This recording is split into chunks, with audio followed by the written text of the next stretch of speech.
Magandang araw mga bata. Ang pag-aaralan natin ay tungkol sa mga pagbabagong pisikal sa panahon ng pagdadalaga at pagbibinata at mga paraan sa pag-aayos at pangangalaga ng sarili. Ngunit bago yan, alamin muna natin kung ano nga ba ang nakapaloob sa ating aralin para sa buong ikatlong markahan. Ano nga ba ang ibig sabihin ng Family and Consumer Science, o FCS? Ang Family and Consumer Science, o FCS, ay isang larangang naglalayong magbigay ng kasanayan at kaalaman sa mga pang-araw-araw na gawain sa tahanan at pamilya. Ito ay naglalayong turuan ukol sa pagluluto, pagsasaayos ng tahanan, pagpaplano ng budget, pag-aalaga ng kalusugan, at iba pang kasanayan na mahalaga para sa pang-araw-araw na pamumuhay. Sa pamamagitan ng Family and Consumer Science, ikaw ay natututong maging epektibong miyembro ng kanilang pamilya at lipunan sa pamamagitan ng pag-unlad ng kanilang mga kasanayan sa pamumuhay. Pagkatapos ng aralin na ito, ikaw ay inaasahang, una, nakatatalakay ng mga pagbabagong pisikal sa babae at lalaki sa panahon ng puberty. Ikalawa, nakatutukoy ng kahalagahan ng pag-aayos at pangangalaga sa sarili. Ikatlo, nakapapaliwanag ng mga kahalagahan ng pagpapanatili ng kalinisan at kayuhan sa sarili at panghuli, nakatatalakay ng mga pagbabagong pisikal sa babae at lalaki sa panahon ng puberty. Mga layuning pampagkatuto. Una, natutukoy ang mga pagbabagong pisikal sa sarili. Ikalawa, na ipaliliwanag ang mga kagamitan at consumables at gamit nito sa pangangalaga sa sarili at ikatlo, na isasagawa ang mga paraan sa pagsasaayos at pangangalaga sa sarili. Talakayin natin ang mga pagbabagong pisikal sa panahon ng pagdadalaga at pagbibinata. Sa panahon ng pagbibinata, ang mga batang tulad mo ay sumasailalim sa malalaking pagbabagong pisikal, psikolohikal, at emosyonal, na nagtatakda ng simula ng pagiging adult. Ang paglaki sa katawan, pagbabago sa mga sexual organs, pagbabago sa kaisipan, at panlipunan at emosyonal na mga pagbabago ay nagaganap. Sa mga lalaki, ang karaniwang pagsisimula ng pagbibinata ay nasa edad 10 hanggang 11 taon. Para sa mga babae naman, nagsisimula ang pagdadalaga sa edad na 11 hanggang 12 taon.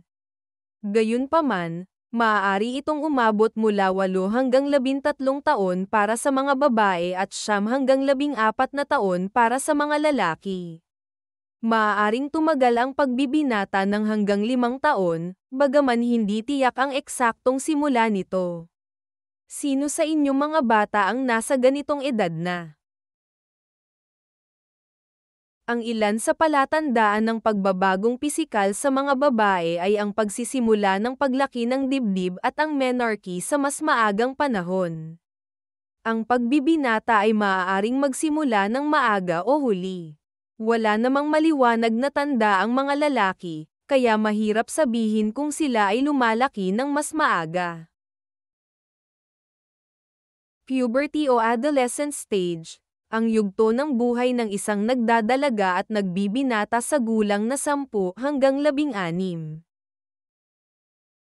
Menarche, ito ay isang salitang medikal na tumutukoy sa unang buwan ng daloy o unang regla ng isang babae. Ito rin ay isang pangunahing palatandaan na ang isang batang babae ay nasa yugto na ng pagdadalaga, puberty, at nagiging ganap na may kakayahang mag-reproduce o magbuntis. Narito ang ilan sa mga palatandaan ng mga pagbabagong pisikal sa babae. Mga pagbabagong pisikal sa babae. Una ay ang paglaki ng dibdib. Pangalawa, kapansin-pansin ang biglaang pagtangkad. Pangatlo, pagbabago ng hugis ng katawan, katulad ng paglapad ng balakang. Pang-apat, pagkakaroon ng buhok sa kilikili. At panghuli, pagsisimulang magkaroon ng period o buwan ng daloy o regla. Mga pagbabagong pisikal sa lalaki.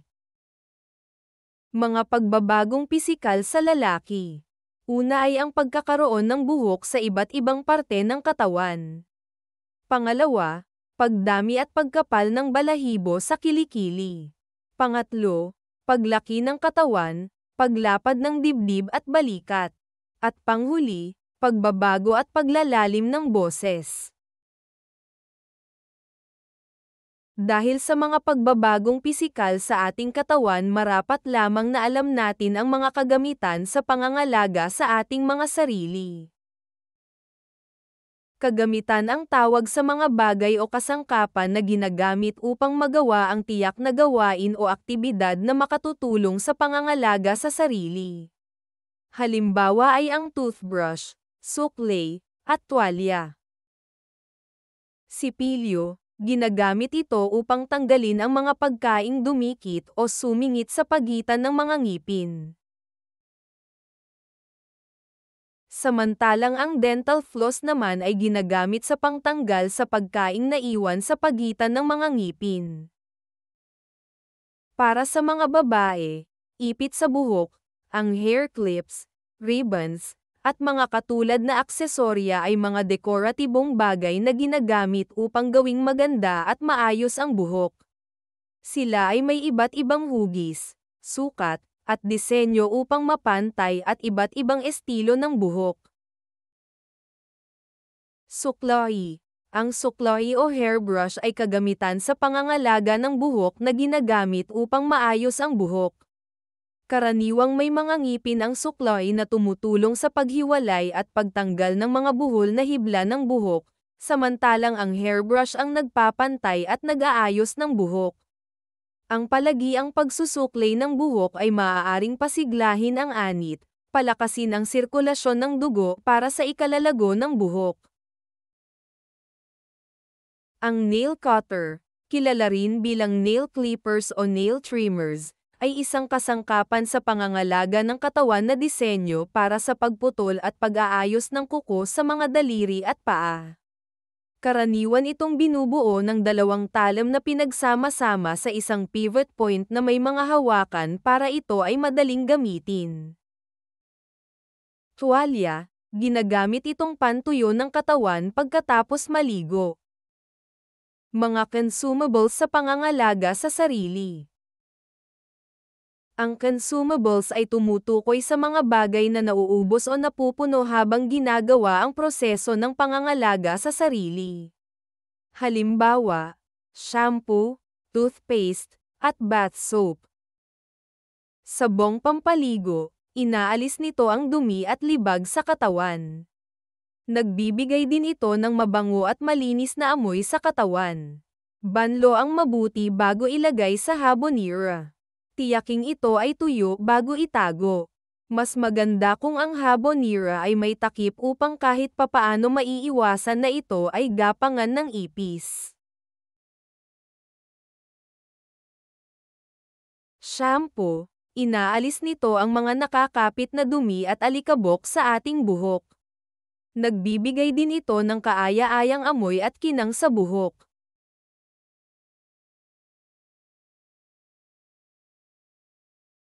Toothpaste. Pinipigil nito ang pagdami ng mikrobyo sa loob ng bibig. Karamihan sa mga toothpaste ay may fluoride na nagpapatibay sa mga ngipin.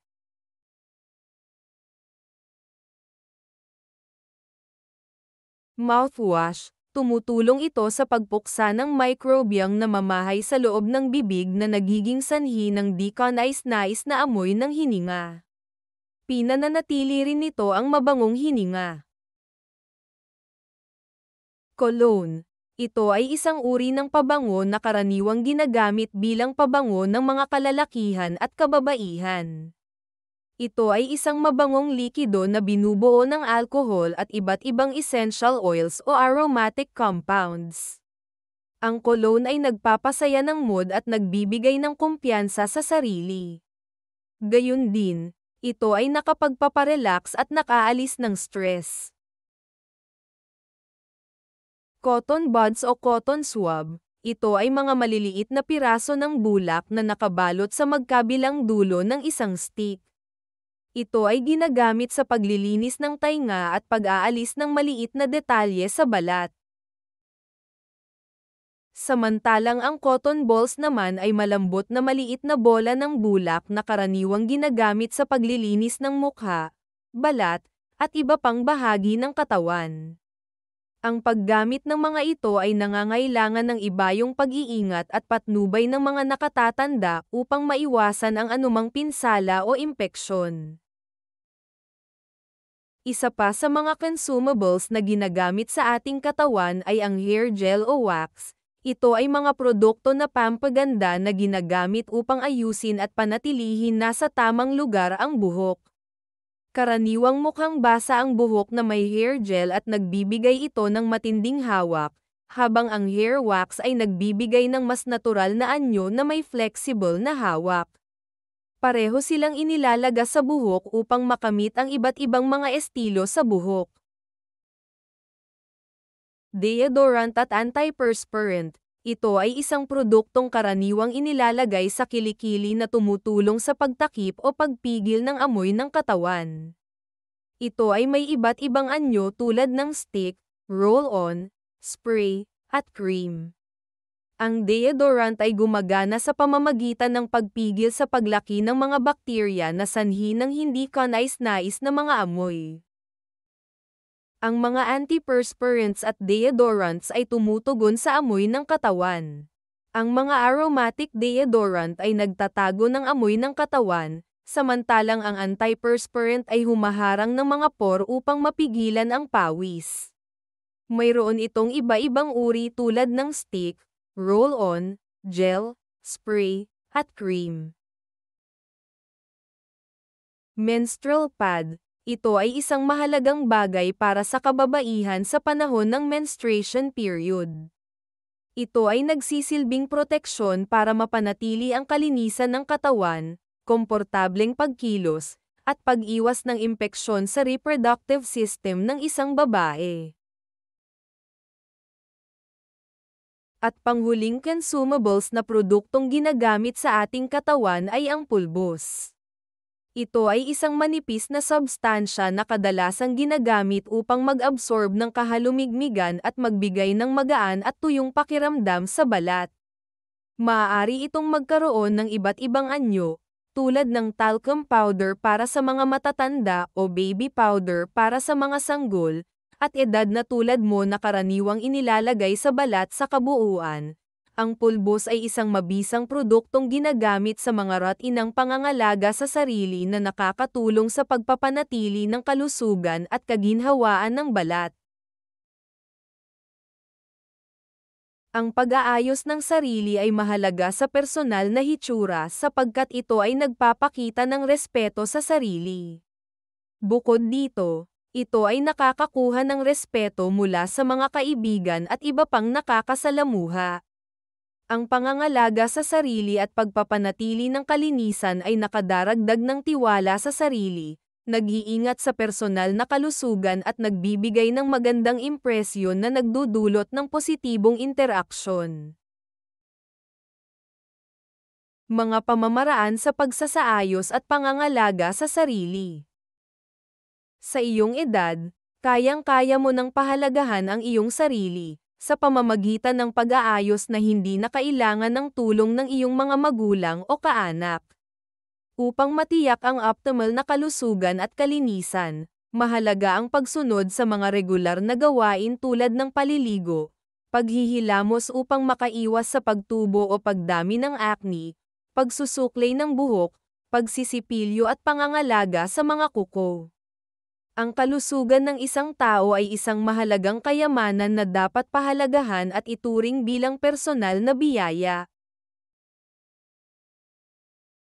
Bukod sa pag-aayos ng sarili, mahalaga din na pagtuunan mo ng pansin ang wastong pangangalaga sa sarili. Makatutulong ito upang mapanatiling malusog ang iyong pangangatawan at pag-iisip. Ilan sa mga wastong pamamaraan sa pangangalaga sa sarili ay ang pagkain ng masusustansyang pagkain, pag-inom ng sapat batay sa pangangailangan ng iyong edad, at pagtulog ng sapat na oras. Ang pag-unlad ng iyong kalusugan ay nakasalalay sa mga pamamaraang nabanggit. Ang isang batang katulad mo ay dapat magkaroon ng kaalaman tungkol sa mahalagang sustansya ng pagkain. Sa gulang mo ngayon, ikaw ay nangangailangan ng pang-araw-araw na pagkain ng 5 hanggang 6 ounces ng karne, 2 hanggang 3 ounces ng grains, 1.5 hanggang 2 cups ng prutas at 2 hanggang 3 cups ng gulay. Mahalaga rin ang pag-inom ng gatas, habang ang yogurt at keso ay tinuturing ding angkop. Mahalaga rin ang proteinang nakukuha sa manok, baka, baboy, isda, mani, beans, at mga gisantes. Ang patuloy na pagkain ng magkakaibang hanay ng mga masusustansyang pagkain ay nakatutulong sa mga batang tulad mo na mapanatili ang wastong nutrisyon. Narito ang mga bitamina at mineral na makatutulong sa pangangalaga sa sarili. Bitamina A, ito ay mabuti para sa maayos at malinaw na paningin. Ito ay maaaring matagpuan sa mga kulay kahel at dilaw na prutas at gulay tulad ng carrots, hinog na mangga, kamote, kalabasa at iba pa. Bitamina B, ito ay nakatutulong sa pagbibigay ng enerhiya ng katawan. Ang karamihan sa uri ng bitamina B ay maaaring makuha sa pagkain ng karne, isda, whole grains, prutas, gulay, at mga legumes. Mayroon sa bitamina 12 at folate, kung saan ito ay matatagpuan sa ating mga atay. Bitamina C, ito ay mabisang panlaban sa impeksyon at pinapabilis nito ang paggaling sa sakit at paghilom ng mga sugat. Pinapalakas din nito ang ating mga kalamnan, tiso, at balat sa katawan. Madalas itong matatagpuan sa pagkain ng prutas tulad ng mangga, orange, lemons, lime, strawberries, at kamatis. Sa gulay naman partikular itong matatagpuan sa repolyo, spinach, lettuce, broccoli, cauliflower, at patatas. Bitamina D, ito ay mabisang pagpapasya ng katawan. Ang bitaminang ito ay matatagpuan sa mga dairy products tulad ng gatas, itlog, margarine o butter, at mga fatty fish gaya ng salmon at iba pang katulad nito. Iron, ang mineral na ito ay malaking tulong sa paggawa ng dugo at paghubog ng kalamnan na kinakailangan sa panahon ng puberty stage. Maaaring makuha ng iron sa pagkain ng mga gulay at karne. Sa karne ito ay matatagpuan sa red meat at mula sa iba't ibang uri ng karne, isda, manok, itlog, green leafy vegetables, at sa mga cereals na may dagdag na iron. Calcium, ito ay nakakatulong sa pagpapatibay ng buto ng ating katawan at ngipin. Maari din ito makuha sa pagkain ng mga dairy foods tulad ng gatas, keso, yogurt, mga plant-based na pagkain na may karagdagang calcium tulad ng soy milk, tofu, at mga cereals. Sa gulang mo ngayon, mahalaga ang pagkakaroon mo ng sapat na tulog mula 9 hanggang 11 oras, upang masiguro ang sapat na pahinga ng katawan at kaisipan. Iiwasan ang labis na oras sa paglalaro, panunood ng telebisyon at paggamit ng gadget. Magkaroon ng tamang pagpaplano ng oras para sa mga mahalagang gawain. Narito ang mga benepisyo ng pagkakaroon ng sapat na oras ng pagtulog. Una, nakatutulong ito sa iyong paglaki. Pangalawa, nagpapalusog ito ng iyong puso. Pangatlo, pinananatili nitong normal ang iyong timbang. Pang-apat, nagbibigay ito sa iyo ng malusog na pangangatawan upang may panlaban ka sa sakit. Pang-lima, nagiging aktibo ang iyong kaisipan at humahaba ang iyong attention span. Tandaan natin mga bata na ang pagdadalaga at pagbibinata ay mahalagang bahagi ng iyong paglaki, kung saan maraming pagbabago ang nagaganap sa iyong katawan at isip. Mahalaga para sa mga mag-aaral tulad mo na maunawaan ang mga pagbabagong ito at magsanay ng tamang pag-uugali, tulad ng maayos na pag-upo, pagtayo, paglakad, at angkop na pananamit. Ang mga kilos na ito ay nagpapakita ng respeto sa sarili at sa iba, na nagbibigay ng higit na tiwala sa sarili. Sa pamamagitan ng tamang paggamit ng mga kagamitan at consumables para sa pangangalaga sa iyong sarili, tulad ng suklay, sabon, at deodorant, napapanatili ang kalinisan, kalusugan, at positibong ugnayan sa kapwa.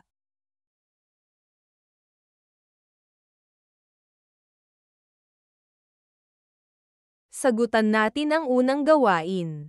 Basahin ang mga tanong at isulat ang sagot sa iyong sagutang papel.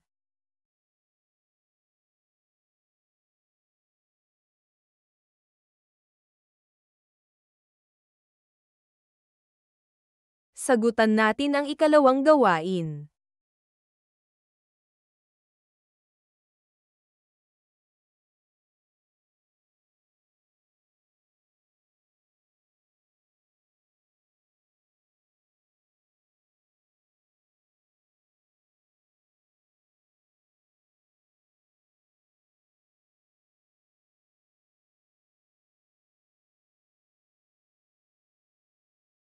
Sagutan sa isang buong papel ang ating pagsusulit.